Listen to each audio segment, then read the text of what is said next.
The shadows are now done, and even without painting the highlights, you can see it kind of looks like glass already. But of course, it's the highlights that will finally bring out that roundness and three-dimensionality of each and every droplet.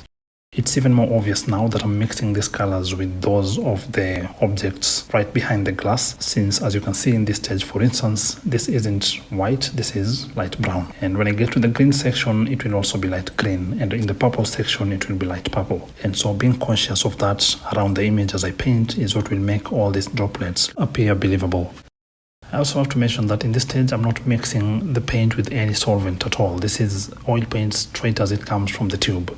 When mixed with solvent, the paint becomes too viscous, and so it becomes very difficult, if not impossible, to create these blurry transitions whereby as we go further and further into the distance, or with the droplets that are not very brightly lit, they appear to fade into the background or simply out of focus. This is only achievable, or rather this is more easily achievable, if the paint is applied in its pure form straight from the tube.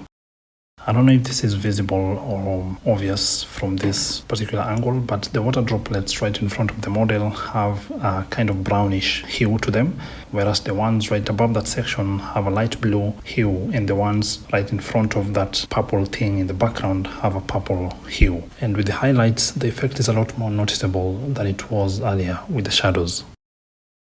The brightest highlights or the brightest sections of these droplets will now be closer to white, if not purely white. And by adjusting the amount of pressure with which I hit the canvas, or with which I apply each of these highlights onto these droplets, I can then create this illusion of some of them being brighter than others. But the color is exactly the same, even though it doesn't look as bright in some sections as it does in others. So this is the method